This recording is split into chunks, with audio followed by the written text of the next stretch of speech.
One chance, one life, one take. Hello and welcome to the Dead Funny, Dead Serious podcast. This is the 30 End of Life Doulas in 30 Days series. Today we meet Nic Marrone. He joins us from New York City and his business is I Bid You A Doula. Welcome, Nic. Hello, thank you for having me. Thanks for being here. So we are going to dive right in and start with your why. Why did you join the field of End of Life Doula? It goes back, I feel like the why is I've always been curious. That kind of sums up everything. I've always had questions. I've always been turning over those stones unturned. And through the series of my life, through my traumas, through my art, through my career, through the people I've met, through the experience of New York City, those curiosities all kind of connected with death. You know, discovering that death is that single experience that all of us will go through, past, present, future, regardless of color, sexuality, all of that. That is the real connecting human experience. That is where I just found so much joy. And that is where I found all my focus. Just kind of learning and being curious about all that. It's true. It's one out of one. Everyone is going to not make it through this life. You know, you can walk down the street and be like, you're not going to make it. You're not going to make it. Yeah. And well, it's surprising at how many people don't think like that. Like I always tell people, I always say my services are available to anyone who may or may not die within their lifetime. And almost every single person says, well, I don't know anybody, but if I do, I'll send them your way.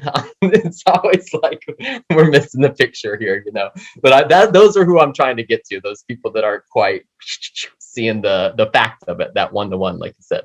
Yeah, that's really philosophical. You are kind of touching on the Ernest Becker piece of the denial of death, which is just, you know, a whole different episode because it does go into that really meta phase of just denying that we're going to die and just keep going.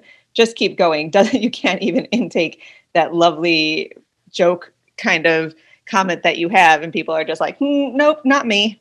Yeah, so easy, so quick. All of them, a lot of them. Yeah, when I think of somebody that's going to die, then we'll call Nic. Yeah, exactly. Exactly. Well, I love it. I'll take it. Would you like to share anything about your big family? I think that's a really important piece. Yeah, absolutely. So my family's huge. That's been like a huge foundational part of myself. I come from a mixed family, blended. There's 4 adults, there's 8 children, split between 2 houses. And it was chaos, just naturally. It was chaos. So I kind of found my way as the family secret keeper, you know, the peacekeeper, the one that everybody kind of came to with issues. And I loved doing it. I had no problem. That was a real easy way for me to express love. And what happened with that was, with all that chaos and with all those secrets and with the, you know, very, very real truth that we will all die, I couldn't help but think about their deathbeds. That was my biggest fear as a kid. It wasn't horror movies. It wasn't monsters or ghosts or aliens or anything like that. It was thinking that all this business that I was holding in my heart for these people would never be settled, and that there would be this definite experience of death and that they couldn't be settled after that in a way. So for me, getting my family clear about their death and dying, I've been doing it since I was like 8 years old. Again, with that curiosity, just questions and questions and questions and questions. And excuse me, I got excited, but I know sometimes they are like, Nicholas, calm down. But I can't help it. It's healing for me to think about these things, to dive in, to find where I stand, and to, you know, the word confront. I never want to confront anybody directly with their fears. But for me personally, I want to take my stuff on. I want to let it out in the open, and I want my loved ones to know exactly where I stand and vice versa. So that's where I've kind of come to it with them. That's where it all kind of budded, that curiosity, just holding all those secrets. The secret keeper. I love that you use that language because it's poignant. And I have one sibling, a brother, that he has such high death anxiety that he won't talk about this at all. And so he hates what I do. He thinks this is stupid. He respects me and he won't ever watch this. So it does not matter. He is not going to listen to this. My parents and my family is all medical. So they like know about this stuff, but I'm like, okay, but get that last little piece of info in there, and really integrating that idea of death into your behavior and your system and your spirit and your body. I think it totally changes your quality of life. Totally. Absolutely. Mm-hmm. For the people that can internalize it and can have that conversation Yeah. and that are just avoiding it and not actually fear, it's so useful if we can kind of plant those seeds and have that conversation. It helps the ones that continue and other family members and generations to come. So you're doing great Seriously. work. Thank you. I appreciate it. You too. Oh, thank you. On that note, we are going to go over to how. So we know what brought you here. How did you go from I'm comfortable with the conversation to I am an end-of-life doula? Well, it was kind of piecing together that all of my history fit into this work. I studied theater. That's why I came to New York, and these ideas of really deep listening, of power in silence and stillness, of emotional capacity. I loved it. It was so good for my soul, as well as my artistry. But that all just kind of translated into this work. Part of how I got here too was my first experience of a great death.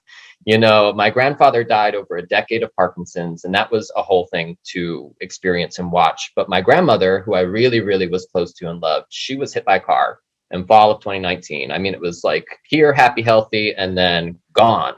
And right after that, I had helped my mother through the process. I went back home to Georgia and was just there for her emotionally and logistically on the phone with lawyers and getting signatures and feeling, tough when I needed to, and then very soft when I needed to, when she needed to cry.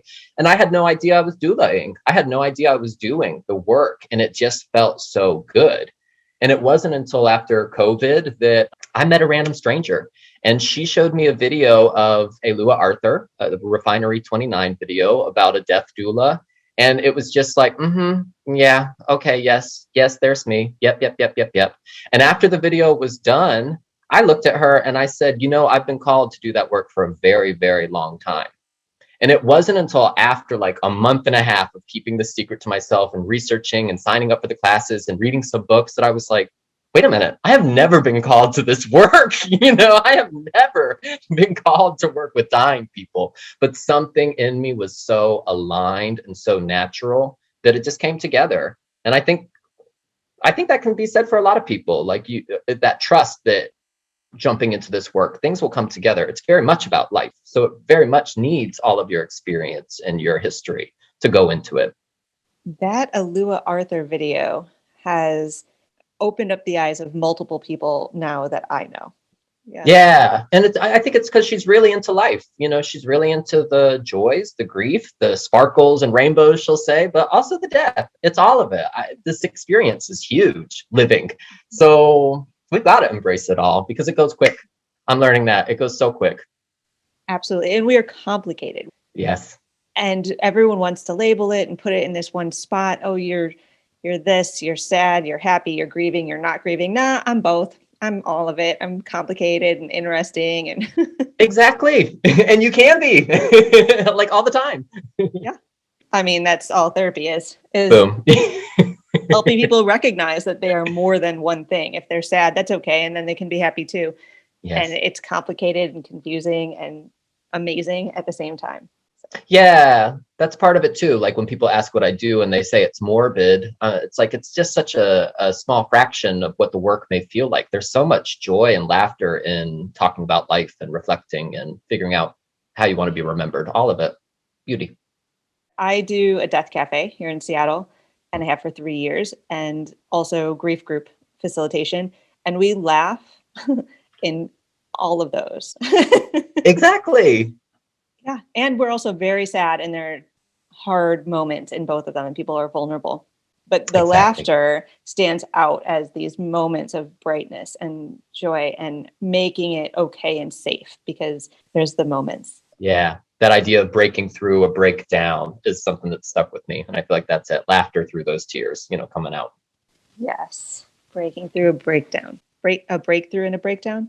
What did you the actual phrase I've heard is you have to have a breakdown before you have the breakthrough. But I think it's the breakthrough comes through, it comes through that sad time. Ooh, I like that. I'm sure I've heard it before, but it just seems poignant in this moment.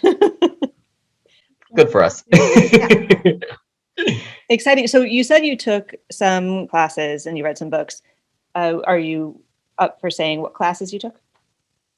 Well, Alua's course, the death doula training course, definitely, as well as the business course afterwards.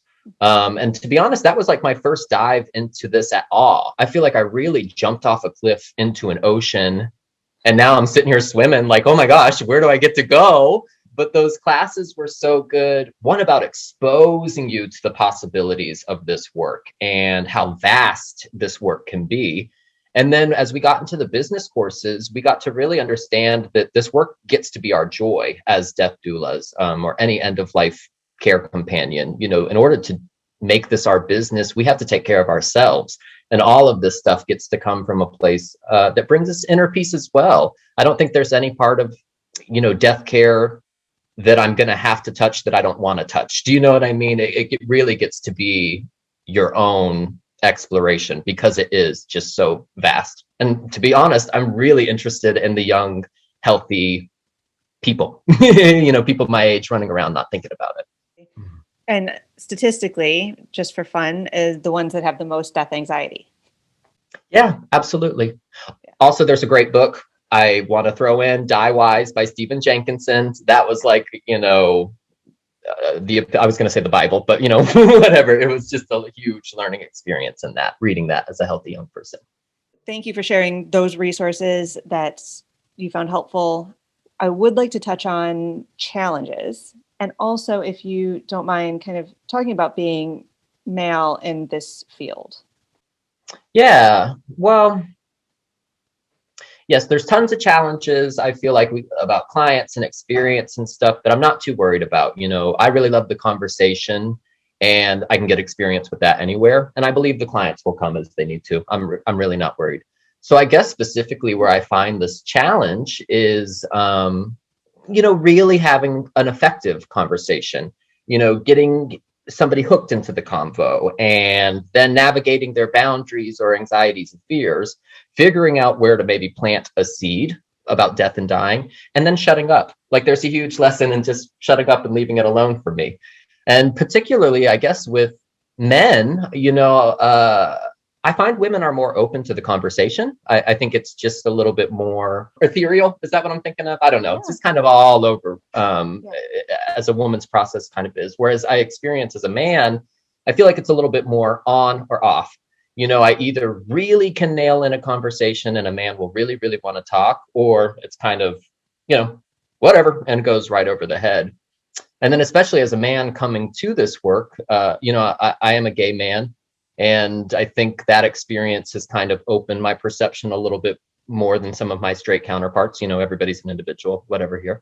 But it is interesting coming to this work because I find a lot of people in this field are very soft and receptive and really good at just taking in energy, where I come in here a little bit like a firecracker, you know, and I'm, hey, everybody, and I want to know how you died, and I'm blah, blah, blah, blah, blah, blah, blah, blah. And again, sometimes I have to like, whoa, calm down, where I feel like I'm either on, you know, or I'm off as a man. So it's an interesting balance to come into this work with. And it's interesting to feel like an other in a field that's already kind of like full of others. I mean, I love us all. I think all of us death doulas are amazing, but especially to be like a rare male in this field is, I don't know, interesting. It is interesting. And I'm watching as I was asking, hey, who wants to be on these shows? And I've had 2 men out of 30. Why is that standing out? Why is this? Yeah. I wonder if it's also about women giving birth, you know, being a little bit closer to that threshold of existence that men just never get to. We don't, you know, it's just not biologically in our process. But I think maybe women understanding how precious life can be, especially growing inside you, or even at that moment of birth. I don't know. I think that would open a lot of men's eyes if they were to go through a woman's journey in that sense. Yes. I don't know if we want that or need that, but yeah. Here we are. Okay, so I'm going to touch back real quick. I am surprised by your response to, you know, that the clients will be there. Oh, more? yeah, there's kind of an inner trust in myself that when the time comes, the time will come. And that's also something I'm not used to feeling until I got into this death care world. I had a lot of anxieties and a lot of craziness and a lot of productivity, blah, blah, blah, blah, blah, go, go, go, go, go, go, go, go, go, go. And this work has just kind of slowed me down and calmed me down and allowed me to trust myself that things will come as they will come. And I feel like it's just something I can't force either. I can't grab you to get your attention and get you to work with me. Like I almost have to build a life that is attractive and makes you believe I can walk with you in those unknowns, in that great mystery of the dying process, So I'm kind of taking all this time to re-engage my life and looking at all of my processing systems and how I operate. And it's taking time. And I'm allowing myself to have some time. So I just feel, I don't know, there's just something that I know that when the time's right, those clients will come in. And I'm talking to a lot of people, like I'm not worried about networking or I don't know. Somebody will know somebody that's going to die sometime in their lifetime that may need help. So we'll see. And I've had a few bites already and it's nice. You have to trust yourself. You have to trust that you're doing the work and you're reaching out and sharing your story and sharing your ability to hold that space for other people where they do know that you're the one that holds that space and they will come to you. And you'll build your confidence at the same time and your skills and your everything. And it does take time. And I've really enjoyed hearing some of the newer end-of-life doulas repeating that and saying that it's a slower process than you think it is, but so is death. Yeah. Yeah, we're slowly dying. I'm dying a little bit today, and so is everyone. They won't admit it. I know. Well, it's even hard to stomach sometimes, even when you know it. It's like, oh, ooh, it can, on a bad day, it can turn you upside down. But yes, it's much needed. Yeah. Just having that slower response to that, this is a kind of a warming up process. And planting seed is my favorite idea for end of life work. Because like you said, like you can't force it. Literally, if you plant a seed, you have to leave it there. Yes. If you fuck with it, it will die. Yeah. There's a great quote that says, nature never hurries, and yet everything gets done. That's something I've been holding on to. It's like, you just got to stop. I'm looking at my garden right now. I can't go fuck with that shit because it won't milk. It won't. Yeah. And speaking of planting things too, that other quote, what's the quote about? You got to plant trees whose shade you won't sit underneath. I feel like even if I was major monster successful in this field, really able to reach a bunch of people, even by the end of my lifetime, I don't expect it to be all different. I don't expect it to be all changed. I still expect people to be struggling with this. And I really just want to shift as much as I can on my journey here. I don't expect to see the celebratory end goal. And that's okay. That's part of it too. Not to mention too, like, not to take for granted that some people just hear that we're death doulas and they're like, oh, what? You know what I mean? And they want to jump on it and they want to jump right in. I love when you get to meet somebody who you don't even have to do anything to get them thinking about it, or, I love that kind of stuff. They're out there too. Things are changing. Some guy at Trader Joe's asked me what I was doing. I said, recording a podcast. And he's like, what's it about? And I was like, he's like, oh, you don't have to tell me. I was kind of like, I can tell you, but I don't know. Yeah, if they get a blank face on them afterwards. Yeah, kind of. I was like, a death doula. And he was like, what? Like, yeah. Yeah. I know everybody's got a reaction, even if it's nothing. Everybody's got a reaction. Yeah. It was like intrigued and like so concerned. Yeah. Oh, yeah. No. I love that moment. I know it well. Right. I say I'm a thanatologist, and most of it is just like, what is that? Yeah. And then I explain it and they still are like, I still don't understand what you're saying. Yes, absolutely. You can't win them all.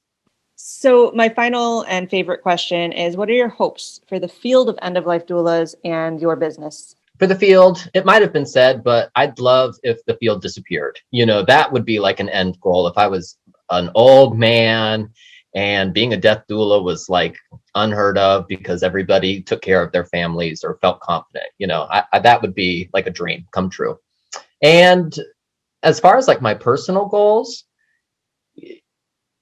I get little visions, right? Like in the short term, I just want to be riding around the city, checking in on people, meeting my clients, having somebody send me around. I'd love to just be, I don't know, a little independent lone wolf running out there helping people with death. And as I get older, again, combining with these visions that maybe aren't even in my planned goals, but just kind of keep coming up. I've always had the idea of having a bed and breakfast at the beach. I'm not really a beach person, but something has always called me to kind of do that. And if I could offer like a really beautiful home for people to come and have their passing experience in, like, oh, it's giving me chills talking about it. So maybe that is the goal. But I just think having a place, an environment that really reflected the kind of serenity and calmness and welcoming of death that I would want people to feel in their hearts. I think that would be really cool, having a real space. Yeah. Aside from me doing the work, something about that. I love having a little space for people to do that. Literally holding the space by having Literally. the space. Literally. Yeah, literally. Very good. I love that. Yes. And really fascinating that you are not a beach person, but that is the vision that is coming up for you. And it even gives you a feeling as you're thinking about it, which is. Yeah, I don't know what it is. Maybe it's the vastness of the ocean, that idea of unknown and mystery and all of that, I think just plays so nicely in death. There's also a great poem, like the man in the bottom of the sea, nobody will know the depths of the man or the bottom of the sea and its treasures and stuff like that. There's something about that that's in there. Wow. Deep. Literally.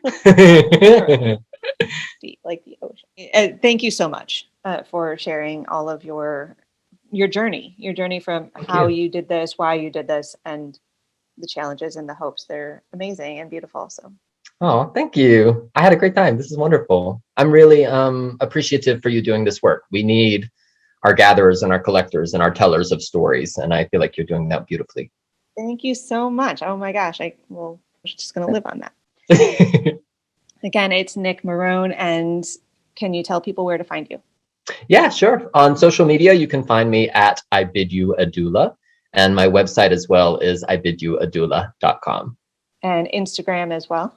Instagram as well. I'm on Instagram, period. I'm there for now. I'm working on other social medias like we talked about, but Instagram's where you can find me. Thanks again for listening to this podcast. If you're watching on YouTube, please subscribe. Thanks, and we will see you in the next episode. Thanks, Nic. Thank you so much.